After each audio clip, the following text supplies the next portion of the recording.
Bismillahirrahmanirrahim. Ini penting saya utarakan karena apa? Allah itu menilai itu tidak sama dengan pikiran kita. Makanya kubu sebelah itu terlalu ekstrem, memaksa Allah berpikiran kayak dia. Satu karena kurang ngaji. Nomor dua ya tadi emosinya lebih tinggi ketimbang intelektualnya. Ini penting saya utarakan.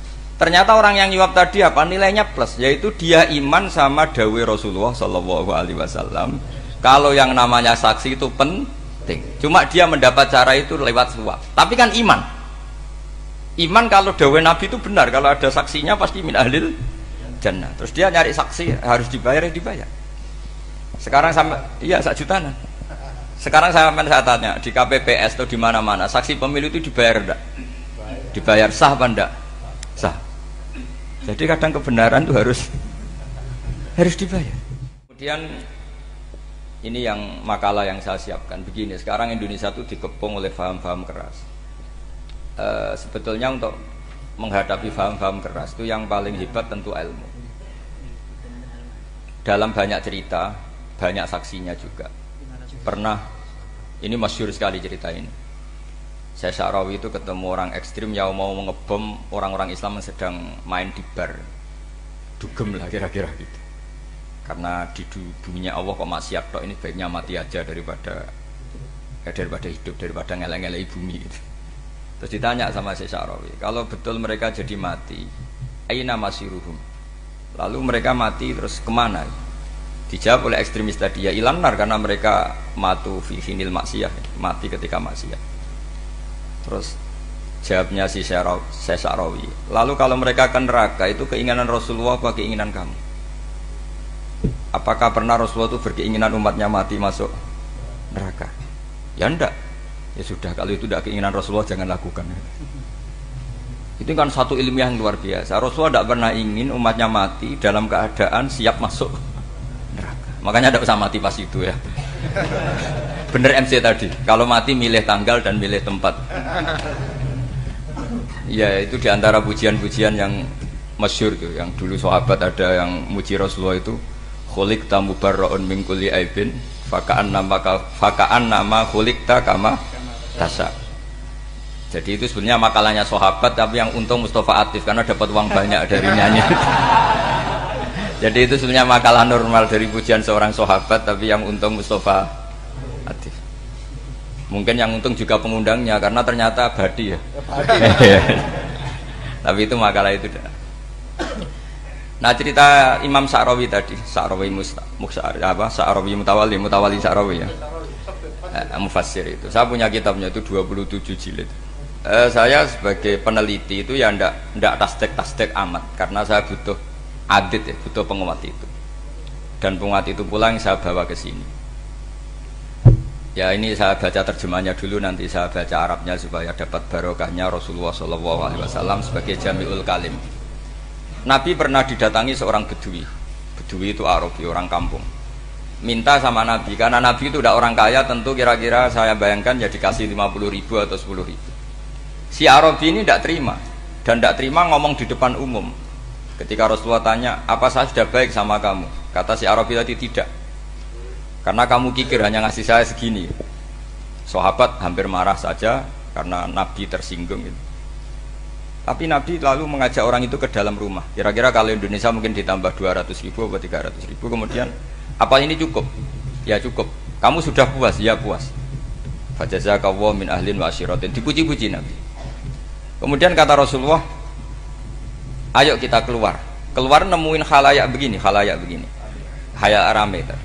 Kamu tadi mengkritik saya, menghujat saya di depan umum. Maka kamu sekarang harus memuji saya di depan umum. Supaya clear. Akhirnya mau dia. Oke, kita mau. Akhirnya muji-muji bahwa Muhammad orang baik, dermawan gini. Setelah itu dia pulang. Hebatnya Rasulullah ketika pulang kata Nabi begini, sabda Nabi gini. Kalau saja dia pas benci saya itu kok mati. Saya ulang lagi, kalau saja dia pas komentari saya buruk tadi kok mati, maka dia mati sebagai min ahlin nar karena berstatus pencaci maki Nabi. Akhirnya dia muji Nabi itu lewat disuap, lewat dikasih uang lagi, dikasih uang lagi. Lu itu sudah sah.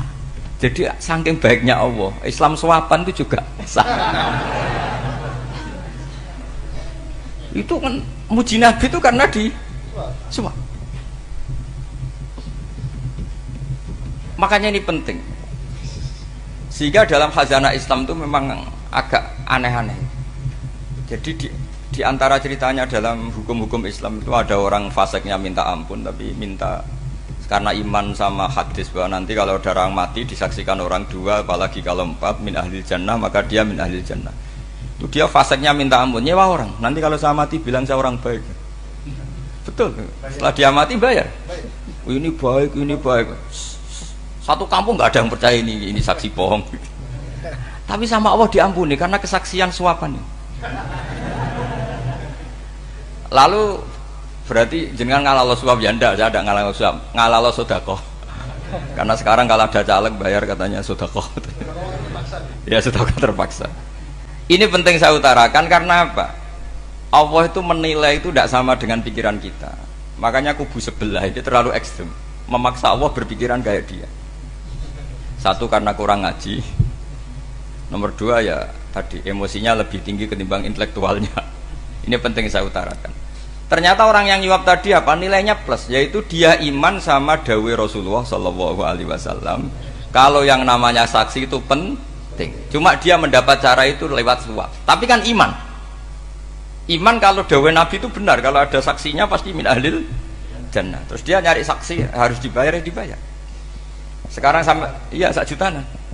Sekarang saya tanya di KPPS atau di mana-mana saksi pemilu itu dibayar enggak? Dibayar sah apa enggak? Sah. Jadi kadang kebenaran itu harus dibayar.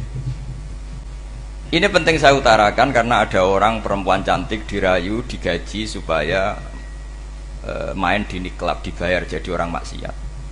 Lalu mungkin ada ustadz gaji dia, bayar dia supaya mondok. Gak tahu terusannya apa, terus dibayar apa enggak tahu saya. Pertanyaannya ketika kamu bayar kemudian jadi santri, itu kamu dosa nyuap apa dosa sodako membiayai proses kebenaran? Sodako.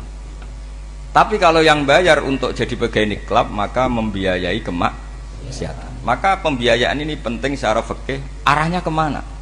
Ke hak apa ke batil? Sehingga di Fathul Mu'in diterangkan misalnya ada orang layak jadi pemimpin dan kemudian rivalnya itu orang yang menyesatkan atau calon perusak bangsa. Ya, maka calon pemimpin yang soleh itu wajib berkompetisi meskipun bibadlil mal. Karena kalau yang memimpin orang fasik, kampung ini rusak. Kalau yang memimpin orang soleh, kalau nggak bayar juga nggak jadi. Maka wajib bayar. Lah yang soleh bayar ini berstatus sedekah, tapi yang batil ini berstatus suap. Kenapa demikian? Karena yang namanya riswah atau ada yang baca ruswah adalah pembayaran untuk mengehakkan barang batil dan membatilkan barang hak. Sementara pembiayaan orang soleh adalah untuk memperkuat hak. Nah orang tuh nggak tahu, yang ngajinya ndak hatam-hatam tuh taunya pokoknya ar-rosi wal murtasi benar. Tapi nggak pernah mikir lalu definisi riswah atau ruswah itu apa. Ini bukan provokasi supaya semua calon bupati gubernur nyuap ndak, hanya nyuruh mereka sodako saja. Jadi kalau nggak jadi, tapi sodako betul ya, kalau nggak jadi ya tetap ikhlas dari awal memang sodako. Lah soal geremeng ya bawaan manusia gitu ya. Ya nggak apa-apa namanya tetap geremeng. Ini penting saya utarakan, makanya menurut saya itu bangga dengan Pak Hamid karena sepupu mbah saya itu karena alimnya. Meskipun banyak orang mensifati beliau wali dan memang wali betul, tapi saya tetap menstatuskan beliau orang alim yang dari kelaziman alim itu beliau wali. Jangan dibalik, wali dulu baru alim. Karena dalam beliau orang Lasem dan kaidah di Lasem itu fakullu alimin waliyullah walaysa kullu waliyillah aliman. Jadi kalau kaidah di daerah Jawa Tengah itu semua orang alim pasti wali, tapi kalau wali tidak mesti alim. Sehingga kalau menstatuskan alim itu keren, kalau di Jawa Tengah status alim itu keren. Dan soal keramat yang kaitannya dengan Mbah Mun itu masyhur itu dulu ketika Mbah Hamid santai-santai sama Pak D. Taifur sama keluarga lah. Beliau mau istirahat, kemudian yang datang Kiai Maimun, Mbah Mun zaman itu masih dipanggil Gus. Sopo pur, ada Pak Taifur di situ. Kata kata Pak D Taifur, saya kalau manggil Pak D itu Gus Mun. Dan itu Pak Hamid ngendikan rojulun alimun waliwah, itu orang lelaki yang alim yang waliwah. Jadi beliau muji Mbah Mun juga alimun dulu, rojulun alimun wali. Ini penting saya utarakan karena kesanatan keilmuan beliau jelas dari beberapa keluarga di Lasem. Karena di daerah Fakhriyah itu yang tempat lahirnya Pak Hamid juga lahirnya Mbah saya. Itu mbah-mbahnya sudah orang alim, termasuk Kiai Sidik Jember itu juga lahirnya di kawasan pondoknya Pak Hamid Fakhriyah. Kemudian Kiai Sidik punya anak yang namanya Ahmad Sidik yang jadi apa? Rois Am yang sekarang ada Gus Wirjon macam-macam, itu semuanya juga keluarga Lasem.